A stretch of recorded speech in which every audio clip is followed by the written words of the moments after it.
달 무슨 달 쟁반같이 둥근 달 어디 떴나 동산 위에 떴지. 네, 오늘 이 종목을 들고 계신 분들이라면 추석 선물을 몽땅 받았다라고 생각을 하시지 않으셨을까라는 생각이 듭니다. 정말 무겁고 잘 안 가는 종목이 크게 오늘 움직였는데요. 오늘장 윤주의 초이스 바로 한번 만나보시죠. 네, 이렇게 잡아봤습니다. 명절을 앞두고 고려아연 경영권 전쟁, 주주들에겐 추석 선물을 보따리를 받게 해준 건가라는 이런 제목을 잡아봤는데요. 지금 보신다면 고려아연의 지분 구성도를 지금 화면으로 확인하실 수가 있습니다. 고려아연 회장, 그러니까 최씨일가 같은 경우에는 33.2%의 지분을 갖고 있고요. 그리고 지금 영풍 고문 장씨일가 같은 경우에는 33.1%, 거의 비등비등한 수준의 지금 지분을 갖고 있습니다. 그런데 어제 장마감 이후에 들려온 소식에 오늘 주가가 급등을 했는데요. 공개 매수 소식이 들려왔습니다. MBK에서 6.96% 최소고요. 그리고 최대는 14.56%까지 지분을 공개 매수할 것이다 라는 소식이 들려오면서 오늘 주가가 급등을 했는데 어떤 이유인지 체크해 보도록 하겠습니다. 네, 지금 보신다면 통상 주식시장에서 경영권 분쟁은 호재로 작용을 합니다. 그 이유는 주가가 올라갈 가능성이 높기 때문인데요. 가격을 주당 66만 원으로 12일 어제 종가 대비 18.7% 인상된 수준에서 공개 매수를 이야기를 했습니다. 규모는 최대 거의 2조 원 가까이 되고요. 그렇기 때문에 주가는 오늘 장 막판 기준으로 보더라도 공개 매수가인 주당 66만 원 수준까지 올라왔고요. 장중 좀 가장 높았던 고가를 기준으로 한다면 66만 원을 훌쩍 높여서는 그런 종가 부근까지 나타났습니다. 다음 장도 띄워주시죠.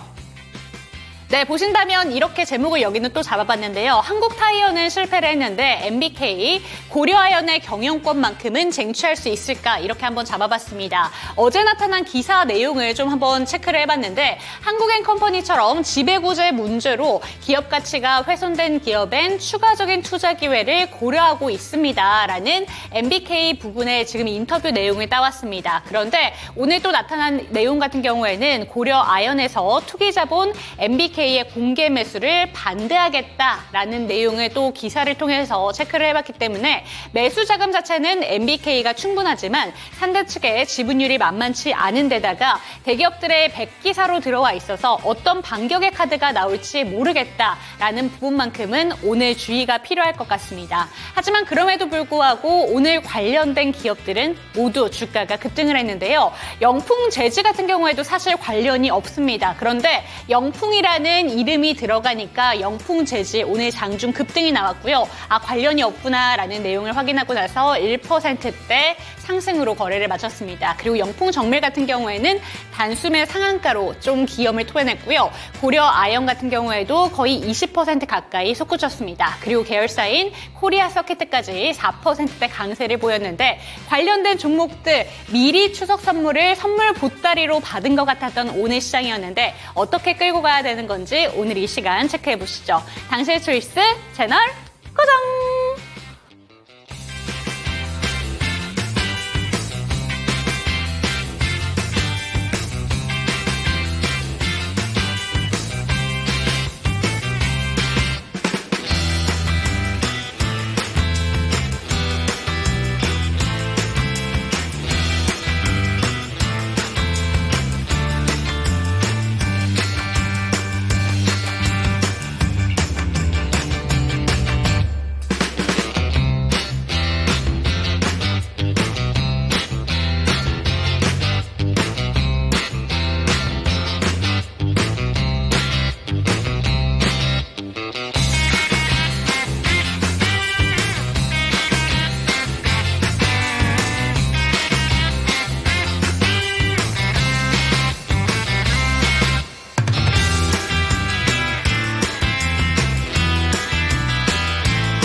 네, 후회 없는 선택을 위한 당신의 현명한 초이스를 도와드릴 저는 이윤지고요. 이 시간 함께 하실 전문가부터 소개해드리도록 하겠습니다. 글로원 파트너스의 이성웅 이사와 이 시간 함께합니다. 이사님 안녕하세요. 네, 안녕하세요.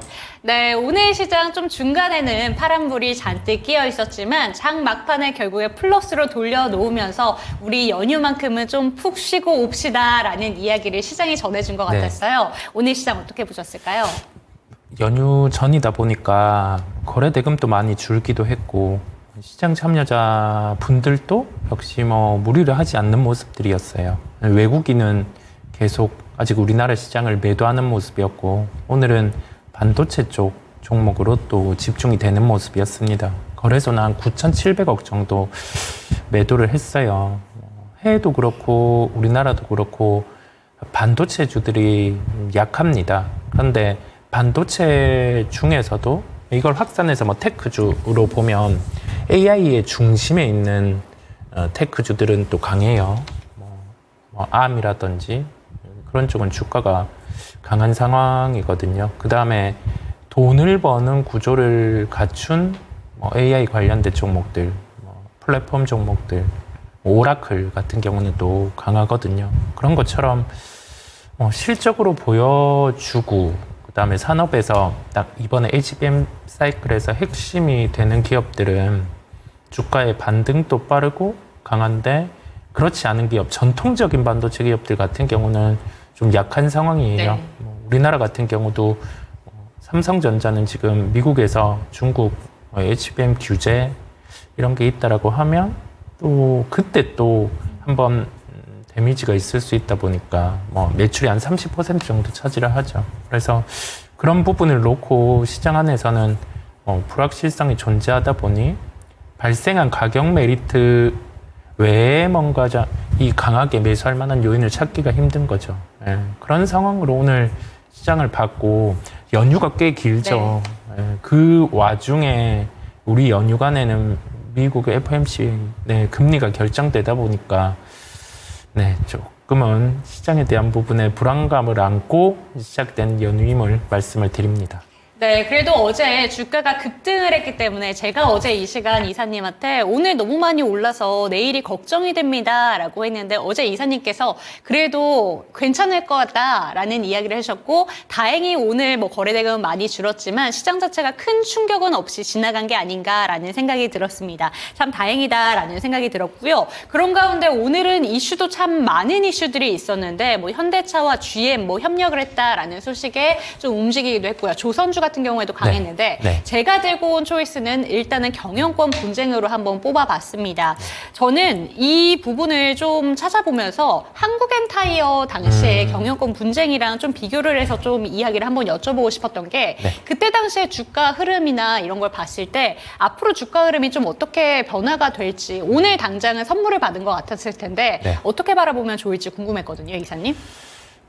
66만 원이라는 공개 매수 가격보다 장중에는 69만 원까지 갔었고 그다음에 66만 원 이상에서 거래가 마감이 되었어요. 그러면 시장 참여자들의 심리는 공개 매수보다 더 높은 가격에 주식을 사는 주체가 있었다라는 거잖아요. 바라보는 거는 여기에서 끝이 아니고 분쟁과 관련된 부분에 레이스가 시작된다에 베팅을 하는 거죠. 그렇다 보니까 고려아연 같은 경우는 여기에서 SM과 비슷한 형태, SM과 비슷한 형태가 나타나면 한 번 더 레이스가 있는 거고, 근데 이게 단기에 마무리가 될 건 아니다 보니까 기간을 좀 장기화로 놓고 봐야 될 것 같아요. 어떤 식으로 올라가는지 한번 보고 싶어요.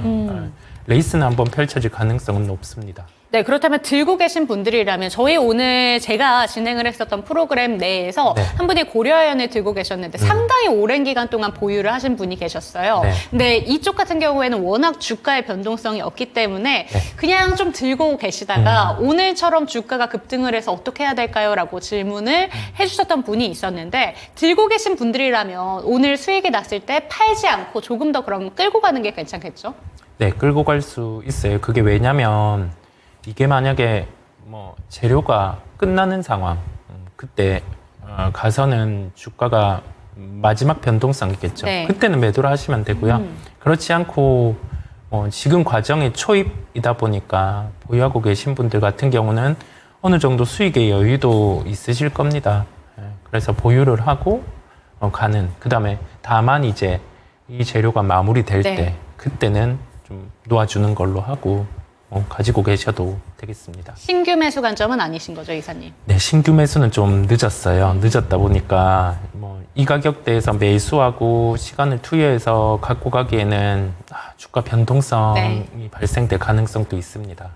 네, 좋습니다. 고려 아연과 관련해서 지금 경영권 분쟁이 한창 일어나고 있기 때문에 보통 주식시장에서 호재로 받아들이는 경우가 많습니다. 주가가 올라가는데 조금 좀 베팅하는 투자자분들이 많기 때문에 들고 계신 분들이라면 이 이슈가 언제쯤 마무리를 될 것인가 그런 부분들을 좀 이슈를 계속해서 팔로우를 해야 된다라는 부분을 이야기를 해주셨고요. 하지만 지금 관점에서 신규 매수는 아니다라는 사인을 내려주셨으니까 체크가 되셨으면 좋겠습니다. 그렇다면 오늘 장 이사님의 두 가지 초이스 화면으로 만나보시죠.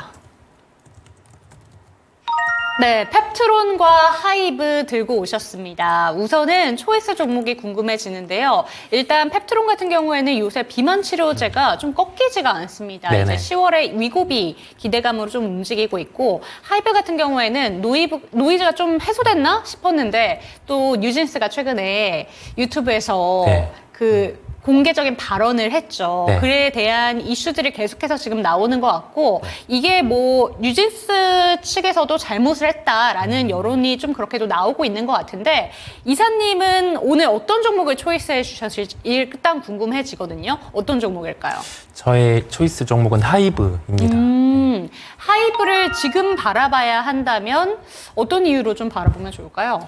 두 종목 다 노이즈라는 네. 걸 갖고 있어요. 그러면 우리는 그 노이즈를 안고 주식을 매수를 하는 종목, 아닌 종목을 구분해서 볼 때 기준은 실적입니다. 네. 향후에 실적 발생 가능성이 강도가 높을 때, 그러면 불확실성을 안고 가격 메리트가 들어왔을 때는 매수를 할 수 있는 거고요. 하이브 같은 경우는 노이즈가 존재하죠. 네. 이게 거의 마무리되는 단계로 봤다가 인터뷰가 나오면서 그쵸. 또 한번 뭐 좀 격화가 된 상황인데, 그럼에도 불구하고 이거는 하나의 과정이죠. 뭐 파국으로 갔을 때는 주가 변동성이 더 커질 수 있겠지만은 그걸 안고 보는 이유는 하이브가 위버스 플랫폼의 수익화를 공식적으로 공표를 했어요. 이 위버스 플랫폼의 수익화가 의미하는 바는 뭐냐면, 지금 하이브의 연간 예상 영업이익이 올해 기준 한 2,200억 정도가 네. 돼요. 2,200억 정도인데, 여기에서 위버스 플랫폼의 수익화가 이루어지면 한 1,000억 정도 영업이익이 더해질 수가 있습니다. 그러면 기본 한 3,000억 정도 영업이익이 체력이 되고, 그랬을 때 거래되는 시가총액이 지금 6조 8천억 원 정도 하는데 한 10조 원 정도 시가총액 목표로도 좀 접근이 가능해요.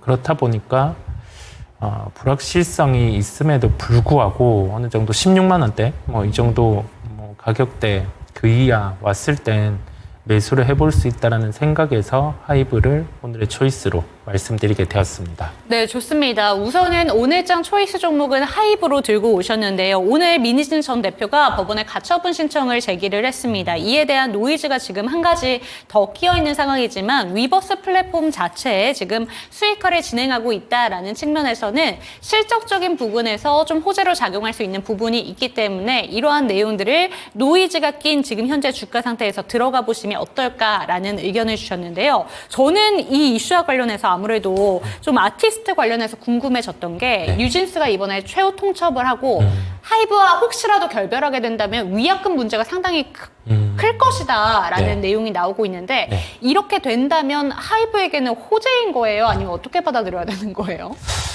뉴진스가 없는 하이브는 좀 할인을 하게 되죠. 왜냐하면 그래도 뭐 우리가 냉정하게 본다면 아티스트별 수익을 지금 나올 수 있는 이익에서 빼고 다시금 계산해서 뭐 이렇게 뭐 시총에 대한 부분의 매력도를 볼 수가 있겠는데, 근데 이 단순히 실적에 대한 기여 가치보다는 그 라인업 같은 경우에 신뢰 문제, 그런 게 있다 보니까 뭐 뉴진스 같은 경우는 잘 하이브와 합의해서 활동은 잘 했으면 하는 게 개인적인 바람이고요. 그 인터뷰를 그 애들을 앞에 내세워서 그렇게 한다는 게 좀 좀 그랬습니다. 보기에 좀 그렇더라고요. 네, 그렇다면 지금 그 문제를 떠나서 우선은 주가상의 흐름은 지금 어떻게 흘러가고 있는지 차트를 통해서 이사님께서 한번 설명을 해주시면 좋을 것 같습니다. 최근 이제 9월 달이고요.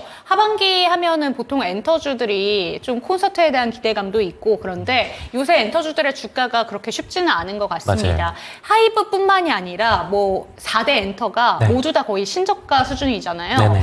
엔터 관련된 종목들 지금 주가 흐름 하이브는 좀 어떤 상태고 좀 바라본다면 어느 정도까지 바라볼 수 있는지 어떻게 보실까요, 이사님? 하이브도 눈으로 보기에도 주가 상황이 좋지 않아요. 그런데 우리가 엔터 쪽을 고민해 볼 때 단순히 뭐 음원에 대한 수익, 라인업의 음원에 대한 수익, 콘서트 수익 그거 외에는 뭐 없다 보니까 뭐 굿즈 이런 것도 있지만 네. 다 부수적으로 포함해서요.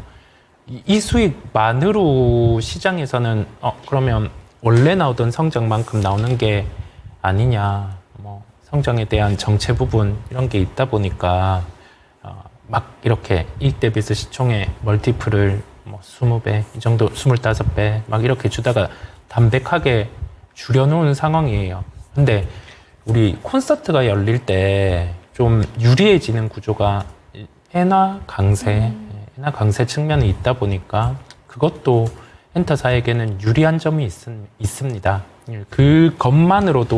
그것만으로 되지는 않겠지만 이제 하이브 같은 경우는 아까 말씀드린 위버스 플랫폼 수익화 이거를 봤을 때 16만 원 초반 네. 그 정도 가격에서는 한번 매수를 해볼 수 있다라는 생각을 가지고 말씀을 드리게 되었습니다. 네, 좋습니다. 오늘장 초이스 종목은 우선은 하이브 살펴봤고요. 그렇다면 비초이스 종목도 먼저 여쭤보도록 하겠습니다. 원래는 비초이스 먼저 하고 제가 초이스 종목을 했었어야 되는데 하이브가 아무래도 노이즈도 껴있고 저도 궁금한 종목이다 보니까 먼저 여쭤봤고요. 네. 그럼 펩트론 한번 살펴보도록 하겠습니다. 펩트론 같은 경우에도 유상증자 이슈로 주가가 진짜 와장창 떨어지고 네. 나서 마냥 회복은 다 안 된 상태인 것 같습니다. 그래도 요새 비만 치료제 관련해서 조금씩 좀 관심을 다시 받고 있는 것 같은데 이 종목 비초이스 이유는 어떤 이유일까요?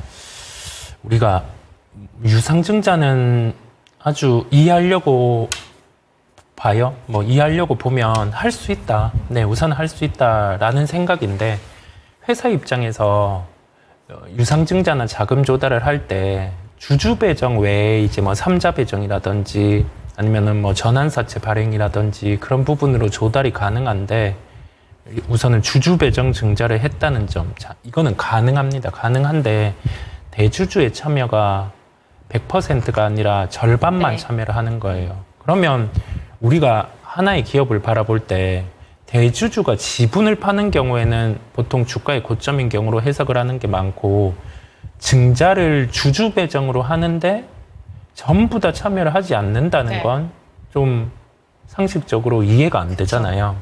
이해가 안 되다 보니까 우선 비초이스 종목으로 했어요. 다만 냉정하게 생각을 해보면 유상증자에 대한 지분 희석을 감안했을 때는 한 56,000원 이상에서는 증자 감안해서는 이제 평가, 고평가. 네. 그다음에 뭐 어느 가격대에서는 이게 평가가 저평가 그건 아닌데 56,000원 넘어간 가격은 희석 감안해서는 평가가 높은 평가를 받는 거거든요. 그래서 그 가격대 왔을 때는 우선 한번 매도를 하고 볼 수가 있고 최종적으로 이게 증자가 마무리되고 그 대주주 같은 경우는 50%만 참여하기 때문에 나머지 50%는 블록딜을 돌린다라고 했거든요.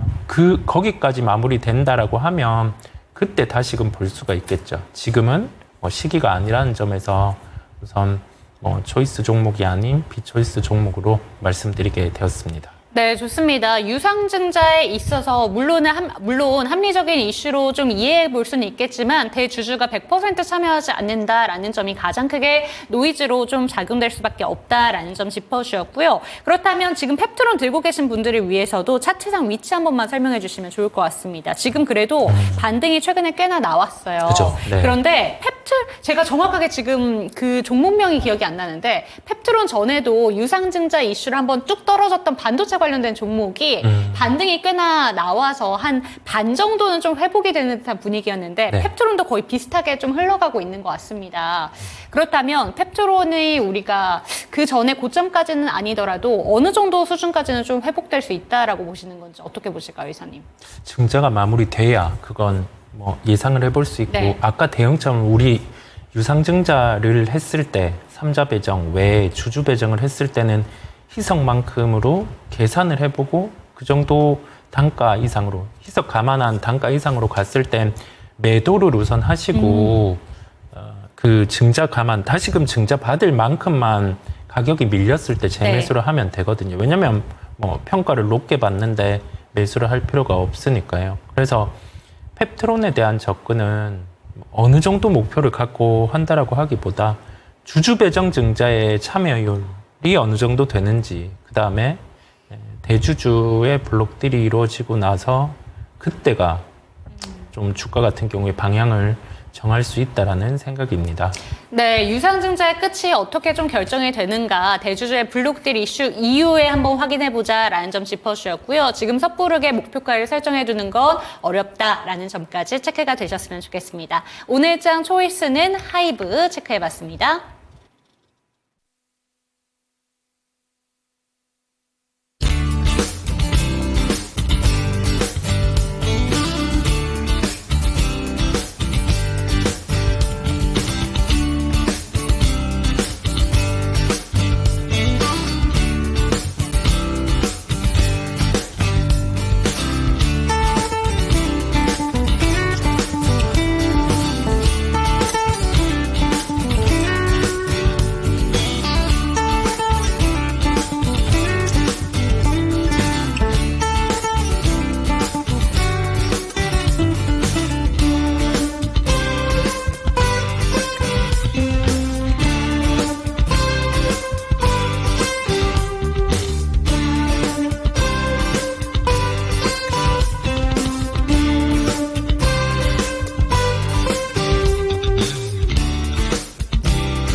네, 실시간 종목 진단 타임으로 넘어가 보도록 하겠습니다. 참여하시는 방법부터 안내 도와드릴게요. 0232-8100번으로 종목명 매수가 비중 알려주시면 저희가 친절하게 고민 해결 도와드리겠습니다. 신규 매수 관점에 대해서도 질문 받고 있으니까요. 전화벨도 많이 울려주시고 전화 상담 힘드시다면 유튜브 채팅창을 통해서 소통해 주시면 좋을 것 같습니다. 어제 이어서 오늘도 이성웅 이사님께서 많은 종목들 상담해 주셨으면 좋겠는데 첫 번째 종목부터 가보도록 하겠습니다.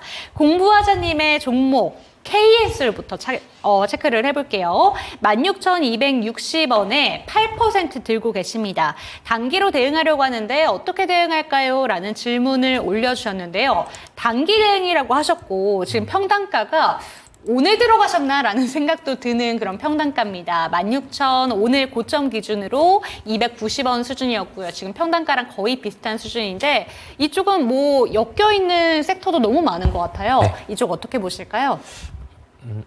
핵심 냉각이라고 해서요. 냉각과 관련된 부분에서 그 데이터 센터 그 전력 소모가 워낙 많다 보니 그와 관련해서 좀 전력의 효율을 높여줄 수 있는 하나의 기술입니다. 그 기술인데 우리나라에서 장비를 만드는 회사는 한 군데, GST라는 기업이 있고요.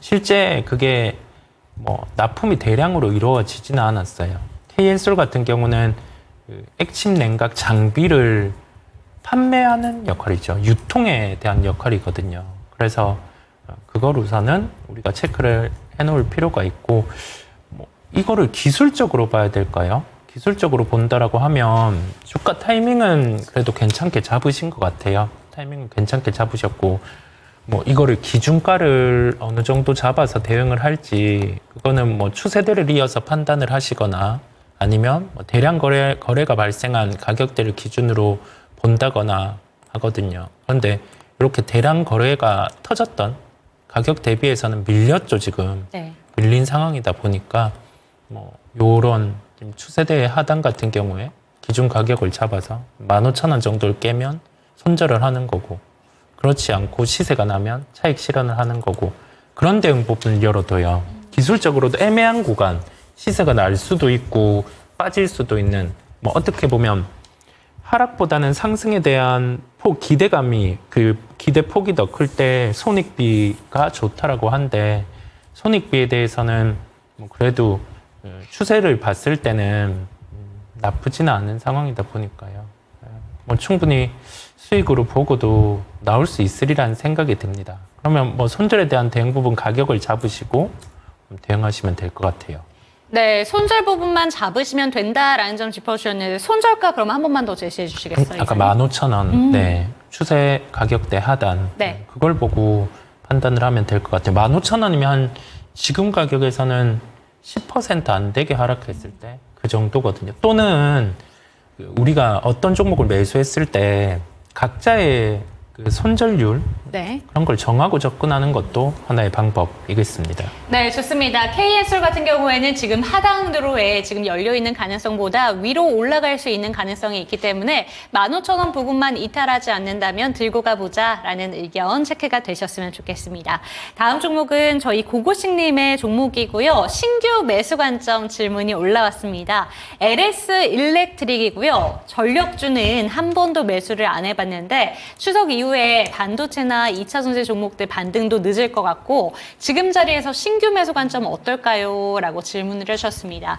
아무래도 저희 고고식님께서 저희랑 늘 함께 해주시는 분 중에 한 분이신데 상반기에 전력주 워낙 좋았잖아요. 네네. 그때 보는 걸 보면서 네. 아 언제 들어가지 언제 들어가 그쵸. 하다가 네네. 요새 이거라도 지금 들어갈까 생각하신 것 같아요. 어떻게 네. 보실까요? 우리가 전력주 쪽이 강했던 이유가 이 또한 데이터 센터 쪽과 연결이 돼서 그러네요. 네. 강한 면이 있었어요. 그런데 뭐 반도체 쪽이 안 좋은 상황이잖아요. 그래서 뭐 전력기기 쪽 같은 경우도 같이 좀 이렇게 밀려 있는 상황이고, 그러면 우리는 업종에서 종목을 택할 때 가장 유리한 환경에 있는 종목을 택하는 게 저는 낫다라고 생각이 들고요. 네. 그 점을 감안했을 때는 LS 일렉트릭보다는 HD 현대 일렉트릭이 낫습니다. 쉽게 딱 비교를 해보자면 지금 뭐 전력기기 쪽 수주를 선별 수주를 해가는 게 HD 현대 일렉트릭이에요. 선별 수주, 턴키 수주 하다 보니까 좀 유리한 상황에 있고, 나머지 기업들 주가가 다 빠진 이유가 북미 쪽 수주가 다 뭐 긍정적이라서 네. 1분기, 2분기 실적이 좋았는데 이게 단가가 좀 플랫한 상황이다 보니까 종목이 또 빠진 면이 있어요. 그러면 가장 유리한 쪽에 접근을 하는 게 낫다라는 점에서 LS 일렉보다는 저는 HD 현대 일렉트릭 같은 경우가 낫다라는 생각을 네. 하고 한번 이쪽으로 한번 해보실까요? 네. 네, 좋습니다. 지금 들어가시더라도 LS 일렉트릭보다는 HD 현대 일렉트릭이 한 표 주셨으니까요. 신규 매수 원하신다면 저희 고고식님께서 이 종목이 체크가 되셨으면 좋겠습니다. 네, 바로 채팅창에 봐보겠다라는 이야기 해주셨으니까 네, 함께 체크해 보시면 좋을 것 같고요. 나머지 시청자분들께서도 신규 매수 고민하신다면 한번 체크해 보시는 것도 좋을 것 같습니다. 다음 종목 가보도록 하겠습니다. 모든 종목이 지금 세 가지 종목이 다 데이터 센터랑 왠지 연관이 돼 있는 것 같습니다. 이번 종목도 햄버거 먹고 싶다님의 우리 기술 한번 체크해 보도록 할 텐데요. 원전 관련된 종목들도 지금 뭐 체코 수주에 대한 이야기가 나오고 있지만 이쪽도 결국에 상반기에 주목을 받았던 건 에너지 센터, 에너지원 이런 쪽으로 부각을 한참 받았었잖아요. 2,350원의 비중은 15%입니다. 주가 전망 어떻게 보실까요? 라는 질문이 올라왔는데 어제 이사님이랑 제가 방송을 하면서 이 시간에 원전주가 시간의 거래에서 좀 떨어지고 있습니다. 라는 얘기를 했었는데 걱정을 했더니 오늘 걱정 좀 물로 뿌려준 것처럼 다 사라졌습니다. 오늘도 좀 반등이 시원하게 나왔는데요. 우리 기술 어떻게 보실까요? 뭐 이틀간 상승을 했고 체코 원전 그다음에 우리 정기분 계획 발표를 했어요. 그때 예정된 대로 뭐 원전에 대한 부분은 다뤄졌고 우리나라만의 원전 정책은 아니죠. 이 핵심은 미국과 중국의 뭐 에너지 패권 그 다툼 안에서 미국이 키를 가지고 갈 수 있는 그 기술이 원전이다 보니까요. 여기에서 단순히 뭐 수주만 보고 접근하기보다는 가격 메리트가 들어왔을 때 그때는 원전주는 꾸준히 봐야 된다라는 생각이에요. 다만 국내보다는 해외 기업을 보는 게 미국 쪽 기업을 보는 게 조금 더 낫기는 하고 요거는 하나로 기억하고 가시는 거고요. 우리 기술 같은 경우도 지금은 좀 더 보유를 하셔도 되게 될 것 같은 흐름이에요. 2,000원 뭐 이런 가격을 대량 거래를 수반하면서 안 깬다라고 하면 뭐 들고 가 보는 거죠. 네, 원전 들고 계신 분들, 우리 기술을 들고 계신 분들이라면 지금처럼 거래량이 동반된 상승을 보여주고 있을 때는 우선은 홀딩 사인이 나왔습니다. 하지만 원전 관련된 종목을 지금 바라보신다라고 하신다면 해외 기업 쪽으로 눈을 돌려보시면 어떨까라는 의견까지 참고가 되셨으면 좋겠습니다. 다음 종목 살펴볼게요. 세 번째 종목으로는 이제 치키차카 초코초코님의 이닉스 체크해 보도록 하겠습니다. 14,850원에 비중은 10%. 오늘 현대차 이슈로 오를 것 같습니다. 매도가 좀 부탁드려요 라고 보내주셨는데 오늘 좀 급등이 나왔지만 아쉽게 윗꼬리는 길게 달렸습니다. 이 종목 지금 보시면 약간 손실 감내하고 계시거든요. 어떻게 끌고 가면 좋을까요? 신규 상장주였고 주가가 쫙 빠졌다가 뭐 대량 거래 이런 게 있었죠. 뭐 전기차 관련된 이슈가 있고 그러면서 열 관리와 관련된 그런 기술이 부각되다 보니 이렇게 주가가 살짝 상승을 했다가 밀렸다가 다시 반등을 모색하고 있어요. 그러면 우리가 종목을 택할 때 기준을 생각해 봅니다. 펀더멘탈 아니면은 뭐 실적 펀더멘탈 다 아니면은 뭐 기술적인 부분. 그런데 이 종목은 기술적인 부분에 의존할 수밖에 없어요. 왜냐하면 신규 상장주기도 하고 뭐 내재 가지고 있는 실적 같은 경우에 체력이 뭐 시총이 어느 정도 나올 만큼이 아니다 보니까 그다음에 최근에 대량 거래 발생하고 주가가 밀렸다가 다시 올라오고 있다 보니까요. 기술적 측면에서 대응을 한다라고 하면 뭐 한 10,000원대 정도 그 정도 가격이 좀 하단. 그리고 나서는 14,850원. 오늘 반등이 좀 나왔었잖아요. 오늘 비싸게 반등이 나왔는데 오늘 진입하셨다라고 하면 조금 위쪽에서 이루어진 거고 그렇지 않다라고 하면 이 종목 올라올 때 비슷한 단가에서 매도를 하시는 게 나아요. 우리 생각해보면 만약에 제가 종목을 매수를 했어요. 이 종목 어떤 종목을 매수를 했는데 단기적인 관점에서 이 종목을 매수했는데 원하는 방향 시세가 안 나오면 되도록 그날 매도하는 게 나아요. 그날 매도하는 게 낫고 단기적인 관점이 아니라 이 종목의 뭐 펀더멘탈 가격 메리트를 보고 분할로 매수를 들어간다라고 하면 당일 시세는 크게 신경 쓸 필요는 없겠죠. 근데 단가를 봤을 때는 오늘 당일 매수가 이루어진 것 같다 보니까요. 여기서 시세 발생해서 비슷하게 단가 올라오면 매도를 하시는 게 낫습니다. 네, 좋습니다. 이닉스 같은 경우에는 상장한 지 얼마 되지 않은 종목입니다. 그렇기 때문에 이런 부담감도 있고요. 여기에 실적이 좀 담보될 수 있을 것인가 이런 좀 의문점도 남는 종목이기 때문에 지금 매수가 근처로 반등이 온다면 그때는 오히려 빠져나오는 전략이 유효하다라는 점 체크가 되셨으면 좋겠습니다.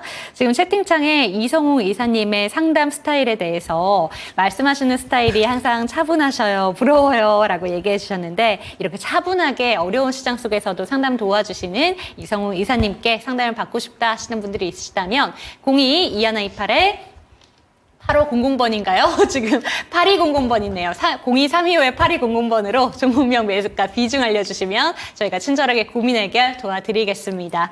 네, 그럼 다음 종목 진단 도와드릴게요. 다음 종목으로는 야냐냥님의 종목입니다. GS 글로벌이고요. 3,850원에 비중은 15%. 진단 좀 부탁드릴게요. 라고 질문이 올라왔습니다. 지금 화면에 잘못 띄어져 있어서 한번 올려주셨으면 좋겠습니다. GS 글로벌 대왕고래 프로젝트 관련해서 오늘 관련된 종목들 다시 한번 좀 들썩이는 흐름이었는데 네. GS 글로벌 어떻게 보실까요?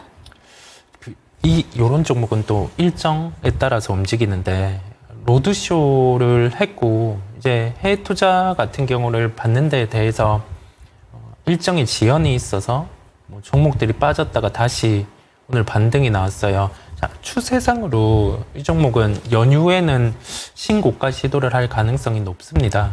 그렇다 보니까 하락보다는 상승 쪽에 무게감이 더 있는 거죠. 네. 그러면 신고가 돌파하는지 보고 그게 맞고 떨어지면 수익 실현을 하는 거고 그렇지 않고 고가 돌파되면 목표가 올리면서 갈 수가 있는 거거든요. 일정이 계속 살아있다 보니까 연말까지 계속 좀 매매를 해주신다라는 생각으로 보시고 아마 연휴 후에 가지고 가는 걸로 하고 보시면 되겠습니다.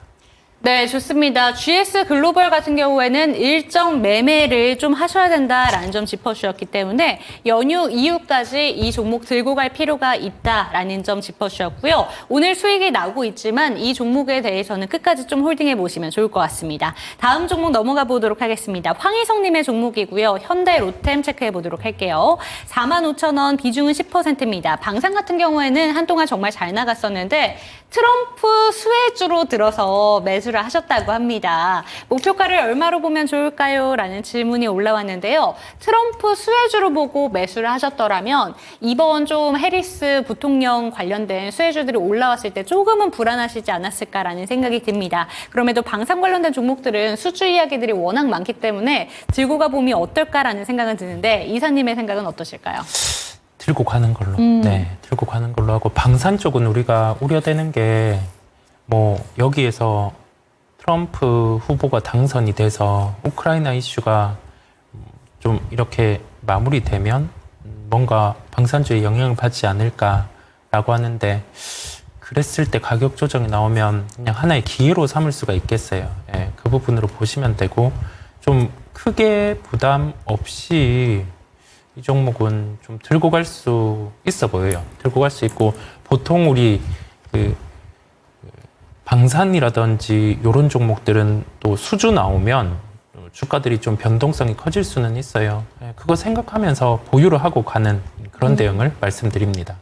네, 좋습니다. 현대로템 같은 경우에도 보유 의견이 나왔습니다. 목표가 의견이 나왔는데 목표가는 그러면은 정고점 부분 바라봐도 괜찮을까요? 네, 정고점까지도 가능한 부분을 열어둡니다. 네, 좋습니다. 현대로템 정고점 부분까지 좀 열어두시면서 홀딩해 보시면 좋을 것 같습니다. 트럼프가 되든 지금 해리스 부통령이 되든 어떤 분이 되든 간에 방산 관련된 종목들은 수주 모멘텀을 안고 있으니까요. 홀딩해 보시면 좋을 것 같고요. 다음 종목은 유튜브 햇살님의 종목 금양 그린파워 체크해 보도록 하겠습니다. 16,800원에 비중 10% 오랫동안 보유하셨다고 합니다. 수익 볼 수 있을까요? 라는 질문이 올라왔는데 16,000원이면 지금 평단가가 좀 높습니다. 그런데 금양 그린파워 같은 경우에는 원전 섹터랑도 엮이고 친환경 에너지랑도 엮이고 요새 좀 이쪽 바라볼 만한 이슈는 많은 것 같아요. 그래서 주가는 계속해서 오르는데 여전히 좀 손실이 크십니다. 어떻게 보실까요? 주식을 갖고 계시다가 이게 9,000원 정도까지 밀렸었잖아요. 그러면서 다시 반등이 나오는데 그러면 우리 생각할 게 나의 단가에서 우리의 단가에서 손실이 났다가 단가에 오면 그때 아주 특별한 이유가 없느냐, 비중을 조절하거나 다 팔아주시는 게 좋기는 해요. 어떤 요인이든 한번 살려준 거거든요. 예, 그 생각을 할 필요가 있고요. 네. 지금은 뭐 해리스 후보의 득세, 뭐 그런 부분을 안고 우리나라의 신재생에너지 종목들 같은 경우가 강한데요. 여기에서 뭐 어떤 손절 라인을 잡고 한다라고 하기보다 단가 비슷하게 올라오면 매도하는 걸로, 예, 그렇게 말씀을 드립니다. 조금 더 버텨보는 거죠. 예, 왜냐하면 뭐 이 기업이 뭐 관련해서 직접적인 연관이 있지는 않지만 네. 그래도 묶여서 뭐 신재생 관련된 종목으로 올라오다 보니까 매도할 수 있는 기회는 아마 줄 것 같아요. 네, 금양 그린파워 오랫동안 들고 계십니다. 하지만 이에 대해서 좀 상담을 해주셨을 때 내 단가까지 안 온다고 해서 그냥 무조건 끝까지 홀딩해보자라는 관점보다는 지금 들고 있는 수혜되는 모멘텀들이 많기 때문에 이 종목만큼은 손실이 아니라 수익권에서는 그래도 빠져나올 수 있는 종목이다라는 점 이야기해 주셨으니까요. 참고가 되셨으면 좋겠습니다. 다음 종목 넘어가 보도록 하겠습니다. 용선제이님의 종목 올릭스입니다. 16,000원에 5% 들고 계시고요. 올릭스가 비만 치료제 관련된 종목들 중에서는 이렇게 좀 가장 좀 탄력적이다라고 보기는 어려웠던 것 같은데 오늘 같은 경우에는 인벤티지랩을 제외하면 이 종목이 제일 강했던 것 같습니다. 오늘 어떻게 보셨을까요? 네, 강해요. 네. 최근에 강하고 뭐 수익권에 들어오셨어요. 이 종목도 아마 증자 관련된 이슈가 한 번에 있었다가 네. 다시 이렇게 올라온 종목이거든요. 수익권이고. 비만 치료제 관련해서 고민이 되는 부분은 뭐냐면 우리 핵심이 되는 종목, 그런 종목을 찾아서 보는 게 낫겠고, 펩트론도 그 후보군이었어요. 왜냐면 그 GLP-1 기전 그런 얘기를 많이 하잖아요. 펩타이드 물질 체내에 들어왔을 때 체내에서 빨리 이렇게 밖으로 못 나가게 잡아주는 역할을 하다 보니 비만 치료제 중에서는 뭐 펩트론과 함께 협업을 할 수 있는 구조였어요. 그 기대감, 증자를 하지 않았다면 거의 전고점을 돌파했을 만한 네. 점인데 그렇지 못했어요. 올릭스도 비슷하게 올라오는 거거든요. 비슷하게 올라오는 거다 보니까 저는 뭐 여기에서 추세가 살아 있다 보니까 뭐 2만 원 이상 도달을 했을 때 그럴 때는 차익 실현에 대한 부분을 열고 말씀을 드립니다. 네, 이 종목 같은 경우에는 지금도 수익권이지만 2만 원 이상까지 한번 열어보자라는 의견이 나왔습니다. 올릭스 한번 체크해봤는데요. 최근에 분위기 좋기 때문에 2만 원 이상까지 끌고 가서 좀 수익 극대화해 보셨으면 좋겠습니다. 네, 다음 종목은 저희 오랜만에 전화 연결되어 있다고 합니다. 지금 바라볼게요. 네, 시청자님 안녕하세요. 네, 안녕하세요. 네, 반갑습니다. 어떤 종목 네. 고민되실까요? LG화학이요. LG화학이요. 지금 비중하고 평단가도 함께 알려주시죠. 44만 원에 10%요. 44만 원에 10%시면 시청자님 혹시 언제쯤 들어가셨을까요? 이게 좀 꽤 됐어요. 네. 그러면 44만 원에 10% 들고 계시고 지금 가장 궁금한 게 아무래도 언제 좀 회복될지 이런 거겠죠, 시청자님? 그러게요. 추가 매수를 해야 될지 네. 아니면 다른 2차 전지를 추가 매수하는 돈으로 사야 되는지 그것도 궁금하거든요. 네, 좋습니다. 그러면 이 종목에 대해서 2차 전지 업황까지 한번 저희가 체크를 해보도록 할게요. 잠시만 기다려주세요. 네. 네, 시청자님 LG화학 들고 계십니다. 44만 원 최근에 부근으로 본다면 좀 되셨다고 하셨는데 4월 달쯤에는 한번 이 정도 평단가까지 오긴 했었는데 이 종목을 추가 매수를 해야 되는 건지 현금 비중은 있으신 것 같습니다. 아니면 2차 전지 쪽을 보시는 것 같은데 다른 쪽으로 가야 되는 건지 이사님의 의견 어떠실까요? 고민이 좀 되기는 해요. 이게 본업에 초점을 맞춰보면 화학사업의 비중이 높다 보니까 아직은 좀 불안한 요소는 있죠. 그런데 LG화학이 원래 여기에서 주가가 빠졌다가 다시금 올라올 때 시장에서 기대했던 부분은 LG에너지 솔루션의 지분에 대한 이 현금화, 그게 진행이 되면 LG화학은 신사업에 투자를 할 수 있으니 여기에서 상황이 더 나아지지 않을까라고 했는데 그게 이루어지지가 않았어요. 그 다음에 화학사업에 대한 구조조정도 진행을 하다가 잘 안 됐고 해서 한참 이게 주가가 빠져 있는데 제가 고민해보면 2차 전지를 본다라고 하면 LG화학을 추가 매수하는 것보다 시간을 조금 더 길게 투자할 수 있는 프리미엄 소재들, 네. 뭐 에코앤드림이라든지 오. 아니면 뭐 대주전자재료 이런 종목들을 택해서 우선은 볼 수가 있고요. 아니면 2차 전지 외에 뭐 LG화학이라는 종목을 본다라고 하면 30만 원 이하에서는 추가 매수에 대한 부분, 네, 그래서 좀 단가를 낮춰주는 그런 대응 부분을 열어두겠습니다. 이거는 둘 중에 택일 하시면 될 것 같아요. 그래서 저라면 네. 한번 LG화학을 30만 원 이하 때 추가 매수를 해서 단가를 낮추는 대응, 그거를 하겠습니다. 지금 비중이 10%신데 그러면 비중 어느 정도로 좀 더 늘려봐도 괜찮을까요? 한 50% 정도도 해볼 수 있어요. 예. 이게 우리가 생각하기로 분산 투자에 네. 대한 점을 얘기를 하잖아요. 포트폴리오 뭐 비중을 30% 이상 갖고 가지 마세요. 그런데 돈을 버는 주식 투자는 비중에 대한 부분을 몰아서 하는 거예요. 네. 뭐 일반적인 투자는 계란을 한 바구니에 담지 말라 하는데 주식 다 위험자산 주식을 사는데 그쵸. 주식으로 이 분산 투자를 해서 위험 관리를 한다? 이거는 안 하면만이 못 하잖아요. 그래서 찍어 살 수 있는 종목은 비중을 뭐 100% 한 종목 네. 몰아서도 사는 거죠. 예, 그렇게 보시면 되겠습니다. 네, 시청자님 지금 LG화학에 대해서 추가 매수 의견도 여쭤보셨고 2차 전지 내에서 다른 종목으로 갈아타시는 것도 어떤지 질문을 주셨는데 일단 LG화학 쪽으로 보신다면 30만 원 이하까지 혹시 내려왔을 때 추가 매수를 통해서 비중을 50%까지 늘리는 것도 가능하다라고 제시해 주셨고요. 혹시 2차 전지 업황 내에서 다른 종목 고민하신다면 에코앤드림과 대주전자재료까지 알려주셨으니까 체크가 되셨으면 좋겠습니다. 추가 질문 있으실까요? 아니요, 없습니다. 네, 그러면 이 두 가지 중에서 어떤 선택을 하실지 좀 신중하게 고민하셔서 대응 잘 해보셨으면 좋겠습니다. 네, 감사합니다. 네, 명절 잘 보내세요. 네. 네, 이렇게 LG화학에 대한 이야기도 한번 나눠봤고요. 시청자분들께서도 2차 전지 업황에 대해서 고민하시는 분들 많으실 것 같은데 지금 채팅창에도 김재희님께서 비슷하게 고민하고 계십니다. 참고가 되셨으면 좋겠습니다. 네, 다음 종목 넘어가 보도록 하겠습니다. 해피아이님의 종목이고요.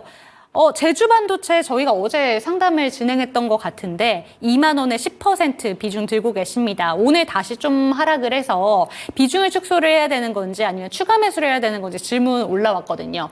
이쪽이 상반기까지만 해도 되게 좋았는데 요새 제일 급락하고 있는 종목 중에 하나가 또 이 제주반도체가 아닐까 싶어요. 반등도 거의 안 나오다가 어제 좀 올랐는데 오늘 그대로 좀 뺐거든요. 어떻게 보실까요?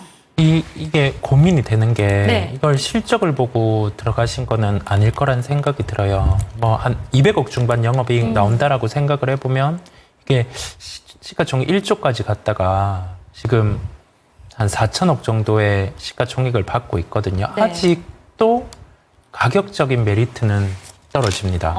싸지 않다라는 거죠. 근데 왜 여기에서 버티고 있느냐라고 하면 우리 저전력 반도체라는 얘기를 많이 하죠. 네. 한참 뭐 온디바이스라는 그런 얘기가 상반기에 나오면서 저전력 반도체가 부각이 되었었는데 하반기 때 애플 AI를 탑재한 스마트폰이 잘 팔리게 되면 다시금 저전력 반도체라는 명목으로 종목이 올라올 거예요. 네. 근데 우리 냉정하게 생각해 봐야 될 게 제주 반도체라는 기업은 홈 디바이스 쪽, 그쪽이 이렇게 시장이 커져야 실적이 더 발생하는 기업이에요. 하나의 모멘텀을 안고 그냥 단순히 저전력 반도체 시장이 커질 수 있으니까 올라온 거거든요. 그렇다 보니 이런 종목들 같은 경우는 시장에서 이게 버블을 만든 거예요. 1조 이상. 뭐 저전력 반도체 많이 쓰이니까. 근데 계속 고할 것 같잖아요. 그렇지 않단 말이거든요. 시장은 언제나 합리적이다 보니까 이 가치가 비싸게 거래될 때는 특별한 게 없으면 제자리로 오게 돼요. 그래서 이런 종목은 반등 나오면 매도해 주시는 게 좋아요. 네, 반등 나오면 매도, 뭐 10,000원은 지켜야 될 거고 이 가격 못 지키고 뭐 추가로 밀리면은 그때는 추가 매수는 안 하는 걸로 그렇게 말씀을 드립니다. 네, 좋습니다. 마지막 종목이 될 것 같습니다. 제주 반도체에 대해서 이 종목이 모멘텀을 받아서 크게 주가가 슈팅이 나오기 위해서는 홈디바이스 관련된 좀 시장의 확장이 필요하다라는 점 짚어주셨기 때문에 이러한 내용까지 좀 체크가 되셨으면 좋겠습니다. 종목에 대해서 상담 꼼꼼하게 도와주셨는데 이제 좀 연휴 전 마지막 거래일까지 좀 마감이 됐고요. 이제 좀 오랜 시간 동안 저희가 쉬어갑니다. 그런데 오늘 상승을 보면서도 만족스럽지 못했을 수 있을 것 같은 게 외국인 투자자들이 돌아오질 않고 네, 있어요. 네. 다음 주도 이제 고민이 되실 것 같은데 우리가 추석 끝나고 나서 목요일에 돌아왔을 때 우리는 어떤 부분을 집중해서 좀 생각을 해보면 좋을까요? 연휴간에 미국 FOMC 회의가 있습니다. 뭐 금리를 25bp 정도 시장에서는 예상을 하고 연준이 자꾸 시장에 좀 내비치는 뉘앙스는 50bp 정도까지도 뭐 가능하지 않을까라는 점도 비춰주고 있어요. 그리고 나서 시장은 어떻게 흘러갈지 몰라요. 뭐 어떤 반응을 할지 모르는 상황에서 우리 연휴 끝나면은 결정이 나 있을 거고 미국 시장의 방향도 정해져 있을 거다 보니까 연휴간에 뭐 쉬면서 시장은 볼 필요는 없으시고요. 이제 연휴 마지막 날에 미국 시장 반응 보면서 들어와서 이제 연휴 끝나고 시장 보시면 되겠습니다. 네, 연휴 동안에 또 FOMC 결정이 나오기 때문에 그에 대한 부분까지는 좀 체크가 되셨으면 좋겠습니다. 목요일에 이제 또 우리가 긴 연휴를 끝내고 돌아오게 되는데 그때는 좀 보름달처럼 다시 한번 풍성한 수익을 가져다 줄 수 있는 시장이 오기를 이번 연휴 때 보름달을 보면서 열심히 빌어봐야 될 것 같습니다. 오늘도 이사님께서 무려 10가지 종목이나 종목 상담을 도와주셨는데 늘 기억하셔야 되는 건 종목에 대해서 상승과 하락은 보장하지 않는 라는 점만큼은 좀 기억을 해주셨으면 좋겠습니다. 9월 달도 너무 힘든 시장이었는데요. 추석 연휴만큼은 걱정 없이 가족들과 함께 푹 쉬시는 연휴가 되셨으면 좋겠고요. 저희는 다음 주 목요일에 돌아오도록 하겠습니다. 풍성한 한가위 되시기 바랍니다. 시청해주신 여러분 감사합니다.